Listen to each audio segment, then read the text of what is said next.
بسم اللہ الرحمن الرحیم۔ نبی کریم صلی اللہ علیہ وآلہ وسلم کی بارگاہ میں درود و سلام کا نذرانہ عقیدت پیش کرتے ہیں۔ پروگرام ریڈ ایشو کے ساتھ آپ کا میزبان میاں فاروق عارف حاضر خدمت ہے۔ ناظرین، ایک مرتبہ پھر حکومت شریف برادران کے پیچھے پڑ چکی ہے اور اب کی بار انہوں نے برطانوی حکومت کو ایک باقاعدہ خط لکھ دیا ہے جس میں مطالبہ کیا گیا ہے کہ میاں نواز شریف صاحب کی جو مدت ہے وہ پوری ہو چکی ہے، لہٰذا انہیں واپس بھجوایا جائے۔ اس خط لکھنے کے فوری بعد مسلم لیگ نون بھی جو ہے وہ بھی متحرک ہو چکی ہے اور گزشتہ روز مصدق ملک صاحب کی جو پریس کانفرنس ہے اس میں ایک مرتبہ پھر بتایا گیا ہے کہ میاں نواز شریف صاحب کو کون کون سی بیماریاں لاحق ہیں۔ یہ بھی آج کا ایک اہم ترین موضوع ہے اور اس کے ساتھ ساتھ پاکستان پیپلز پارٹی کے سربراہ بلاول بھٹو زرداری صاحب جو یکے بعد دیگرے حکومت سے یہی مطالبہ کر رہے ہیں کہ اس کو مستعفی ہو جانا چاہیے، حکومت کو گھر چلے جانا چاہیے۔ اس پہ انہوں نے کیا ہوم ورک کیا ہے، اور تیسرا آج کا اہم ترین ایشو جو مہنگائی ہے، اس میں کس حد تک کمی واقع ہوئی ہے۔ یہ تمام موضوعات جاننے کے لیے آج ہم نے ریڈ اسٹوڈیو میں جو جن لوگوں کو دعوت دی ہے ان میں پاکستان پیپلز پارٹی سے صغیر بٹ صاحب ہمارے آج کے مہمان ہیں، اور ان کے ساتھ مسلم لیگ نون سے ریاست علی کاظمی صاحب اور تحریک انصاف سے ڈاکٹر طاہر شہزاد صاحب۔ ڈاکٹر صاحب، میں آپ سے سوال کروں گا، گفتگو کا آغاز بھی آپ سے ہی کرنا چاہوں گا۔ اچانک ایک مرتبہ پھر آپ لوگوں کو کیا یاد آ گیا میاں نواز شریف صاحب کا، اور مجھے یہ بتائیے گا کہ اگر میاں نواز شریف صاحب وطن واپس نہیں آتے یا برطانوی حکومت ان کو واپس نہیں بھجواتی تو پھر آپ کیا کریں گے؟ بسم اللہ الرحمن الرحیم۔ ایاک نعبد و ایاک نستعین۔ سب سے پہلے میں میاں صاحب آپ کا مشکور ہوں، آپ نے ایک بار پھر موقع دیا ہے اور بڑے اہم ایشوز جو ہیں وہ آپ آج لے کے آئے ہیں۔ تو اس میں گزارش ہے، جس طرح آپ اپنے انٹرویو میں بتا رہے تھے کہ حکومت نے ایک بار پھر خط لکھ دیا ہے، ہم نے اس کام کو چھوڑا نہیں ہے۔ درمیان میں ہمارے ساتھ نوسر بازی ہوئی، ڈرامے بازی ہوئی۔ وہ نام نہاد لیڈر جو انقلاب برپا کرنے کے لیے لندن سے واپس آئے تھے کہ جی میں نیلسن منڈیلا کی طرح انقلاب لے کے آؤں گا، میں جیلیں برداشت کروں گا، میں دیکھ لوں گا، پاکستان میں انقلاب آئے گا، آپ دیکھیں گے۔ وہ بندہ جو ہے وہ اداروں کو چکمے دے کے نوسر بازی کر کے ٹھگی کر کے فراڈ کر کے باہر بھاگ گیا۔ تاریخ میں پہلی دفعہ ہوا ہے کہ ایک ضامن جو ہے وہ کہتا ہے جی میں اس کا ضامن ہوں، چھوٹا بھائی شہباز شریف، اگر یہ واپس نہ آئے میں ذمہ دار ہوں، وہ بھی ساتھ چلے گئے۔ یہ نوسر باز، یہ ٹھگ جو ہیں یہ اب ایکسپوز ہو چکے ہیں، ان کو کسی قیمت پہ چھوڑا نہیں جائے گا، ان کو واپس لائیں گے۔ دیکھتے ہیں ہم برطانوی حکومت کیسے روکتی ہے، پھر ہمارے معاملہ جو برطانوی حکومت سے چلیں گے، ان کو ہر قیمت پہ واپس لایا جائے گا۔ جب تک یہ واپس نہیں آئیں گے ہماری کوشش جاری رہے گی۔ یہ واپس آئیں گے، قوم کا لوٹا ہوا مال واپس آئے گا، پھر وہ غریب جو انہوں نے بدحال کر دیے ہیں، ہمارے حوالے بدحال اور ایک بیچاری بالکل نہیں مردہ قوم چھوڑ گئے ہیں، اس کو ہم انشاءاللہ تعالیٰ سال سے اس کی بحال کرنے کے لیے ان کو واپس لائیں گے، اور جو بھی کرنا پڑا کریں گے، پیسے نکلوائیں گے قوم کے۔ یہ ان کے باپ کا مال نہیں ہے، یہ قوم کا مال ہے۔ اچھا ٹھیک ہے، آپ کا کہنے کا مقصد ہے کہ ان کو واپس لائیں گے۔ اچھا ریاست کاظمی صاحب، آپ یہ بتائیے کہ کیا میاں نواز شریف صاحب واپس آ جائیں گے کہ کیا ان کو پکڑ کے لایا جائے گا؟ بسم اللہ الرحمن الرحیم۔ سب سے پہلے تو جناب آپ کا شکریہ کہ آپ نے ہمیں اس پروگرام میں انوائٹ کیا۔ دوسری بات یہ ہے کہ انشاءاللہ تعالی اللہ پاک کی رحمت سے جس طرح پہلے میاں صاحب کی طبیعت ٹھیک تھی تو وہ اپنی بیوی کو مرگ بستر پر چھوڑ کر بھی واپس آ گئے تھے۔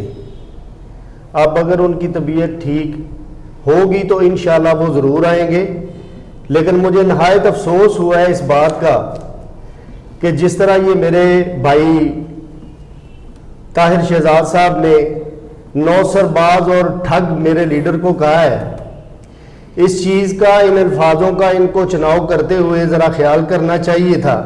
لیکن یہی چیز کو اگر آپ دیکھتے ہیں تو یہی چیز الٹا ان لوگوں کو شرمندگی کا باعث بنائے گی، کیونکہ جب میاں صاحب باہر جا رہے تھے تو پوری رپورٹس ان کی پوری گورنمنٹ نے کلیئر کر کے ان کو باہر بھیجا تھا۔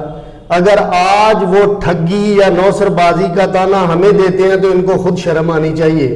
لیکن جہاں تک بات اس چیز کی ہے کہ میاں صاحب واپس نہیں آئیں گے، وہ انشاءاللہ ضرور آئیں گے، لیکن صحت یاب ہونے کے بعد۔ دوسری، جس طرح یسٹرڈے مصدق ملک صاحب نے اپنی پریس کانفرنس میں ہر چیز کو کلیئر کیا ہے، وہ اس چیز کی تصدیق ہے کہ وہاں پہ ان کا علاج چل رہا ہے، اور انشاءاللہ جیسے وہ صحت یاب ہوتے ہیں وہ ضرور آئیں گے انشاءاللہ۔ اچھا، آپ کے کہنے کا مقصد ہے کہ وہ صحت یاب ہو کر ہی واپس آئیں گے، ویسے نہیں آ سکتے۔ اچھا بٹ صاحب آپ یہ بتائیے گا کہ بلاول صاحب ہر سپیچ میں ہر فارم پہ جا کے جو ہے نا کہہ رہے ہیں حکومت کو گھر چلے جانا چاہیے، ہوم ورک اس حوالے سے بالکل بھی نظر نہیں آ رہا، اپوزیشن جماعتیں بھی بکھری ہیں، تو یہ کیا صرف سیاسی بیان بازی کی حد تک پوائنٹ سکورنگ کی جا رہی ہے یا عملی بھی آپ کچھ کریں گے؟ بسم اللہ الرحمن الرحیم۔ سب سے پہلے میں آپ کے ادارے کا شکریہ ادا کرتا ہوں کہ جنہوں نے یہ ایک اچھی کاوش شروع کی ہے لوگوں کے مسائل کو اجاگر کرنے کے لیے، حالات سے آگاہ کرنے کے لیے، اور آپ کا ایک بار پھر شکریہ کہ آپ نے مجھے اپنی پارٹی کا موقف بیان کرنے کے لیے وقت دیا۔ میں آپ کے سوال سے پہلے اپنے بھائی طاہر شہزاد صاحب کی بات کا جواب دوں گا۔ انہوں نے بولا کہ جی نوسر بازی، اب یہ مسلم لیگ نون کے نمائندہ بیٹھے ہیں، ریاست کاظمی صاحب یہی بتا سکتی ہیں میاں صاحب کب آئیں گے، لیکن میں ان کی بات کا جواب دوں گا کہ آپ کی حکومت کیا کر رہی ہے۔ جب آپ کے پاس، آپ کے اداروں کے پاس انہوں نے اپنی میڈیکل رپورٹس بھیجی تھی، اگر وہ نوسر بازی تھی، غلط تھی، تو آپ نے انہیں اس وقت ریفیوز کیوں نہیں کیا؟ اس کا مطلب ہے نوسر بازی آپ کے اداروں نے آپ کے وزیر اعظم صاحب کے ساتھ کی، جو کہتے ہیں کہ جب میں نے رپورٹس دیکھی تو میاں صاحب کو پتہ نہیں کیا کہ جب میں نے ٹی وی پہ دیکھا تو یہ تھا، تو آپ روک لیتے اس وقت۔ جنہوں نے آپ کو رپورٹس پیش کی وہ انہوں نے نوسر بازی آپ کے ساتھ کی تھی۔ اور یہ جو آپ نے خط لکھا ہے، یہ جو سب کچھ آپ نے کیا ہے، یہ ہمارے خیال میں آپ نے اپنی نااہلی سے جو عوام کو مسائل درپیش ہیں ان سے توجہ ہٹانے کے لیے ایک نیا ایشو کریٹ کر دیا ہے۔ اس کی کوئی اتنی ضرورت نہیں تھی۔ ان کی میڈیکل رپورٹس آپ ان ہاسپٹل سے بھی منگوا سکتے ہیں، خود بھی منگوا سکتے ہیں اپنے دفتر خارجہ کے تھرو بھی، اگر یہی خالی آپ کا ایشو ہے۔ اور دوسری بات آپ نے کی بلاول بھٹو زرداری صاحب کی۔ دیکھیں جی، پاکستان پیپلز پارٹی کا بنیادی نعرہ ہے عوام کے حقوق کے لیے روٹی کپڑا مکان۔ ہمارے منشور میں ہم جس دن پاکستان پیپلز پارٹی کی بنیاد رکھی گئی تھی اس دن سے ہم اسی نعرے کے مطابق کام کرتے ہوئے عوام کو سہولیات فراہم کرنے کے لیے کوشاں ہیں۔ ہمارے جتنے بھی منصوبے ہیں آپ دیکھ لیں، اس میں عام آدمی کو ریلیف دیا گیا ہے۔ اس حکومت نے کیا کیا؟ جتنے وعدے کنٹینر پہ چڑھ کے اس حکومت نے کی ہے، ایک ایک چن کے انہوں نے خود اس کی نفی کی ہے، کسی نے نفی نہیں اس کی۔ مہنگائی دیکھیں کدھر یہ لے گئے ہیں۔ پیٹرول کی قیمت $100 سے لے کے $150 پر لیٹر تھی جب پاکستان پیپلز پارٹی کی گورنمنٹ تھی۔ بجلی کا بل دیکھے کتنا آ رہا تھا اس وقت، پیٹرول کی پرائس کتنی تھی۔ جتنی مہنگائی کر دی ہے، آٹا مافیا ان کے ساتھ بیٹھا ہوا ہے، چینی مافیا ان کے ساتھ بیٹھا ہوا ہے، زرعی ملک میں اجناس جیسی اشیاء جو خرد و نوش کی اجناس ہیں وہ شارٹیج ہو جاتی ہے۔ تو یہ کیا کر رہے ہیں؟ یہ جب ان کے بڑے بڑے مافیاز ان کے ساتھ بیٹھنے والے اپنا مال بیچ لیتے ہیں، جب وہ ریٹیلر کے پاس آ جاتا ہے تو یہ کہتا ہے جی آپریشن کریں، پھر آ کے عام آدمی مرتا ہے۔ اس لیے چیئرمین بلاول بھٹو زرداری صاحب کہتے ہیں کہ یہ نااہل گورنمنٹ ہے، اس نے ایک بھی کوئی ایسا منصوبہ نہیں دیا جو عام آدمی کے لیے، اسے اب گھر چلے جانا چاہیے، اور اس کی منصوبہ بندی عوام کر رہے ہیں۔ انشاءاللہ عوام کے ووٹ سے، عوام کی طاقت سے جب عوام سڑکوں پہ آئے گی تو بلاول بھٹو زرداری، اس ملک کی امید ہے، نوجوان قیادت ہے، وہ لیڈ کرے گا انشاءاللہ، پھر یہ حکومت گھر جائے گی۔ ٹھیک ہے، آپ کہنے کا مقصد ہے کہ پھر جا کر یہ جو ہے حکومت گھر پر چلی جائے گی۔ یہاں پہ مجھے لینی ہے ایک بریک، ملتے ہیں بریک کے بعد اسٹے ود اس۔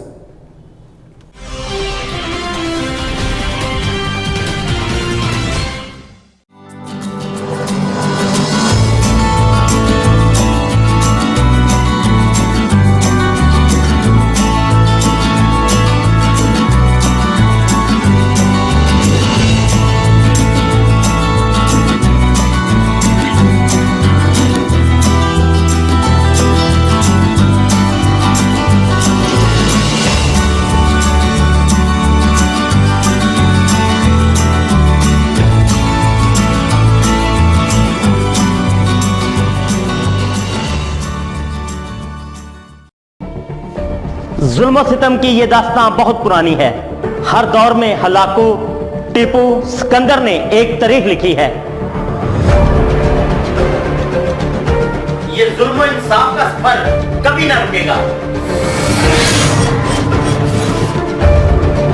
آج بھی پولیس عدلیہ حکمران ہونے کے باوجود انصاف نہیں۔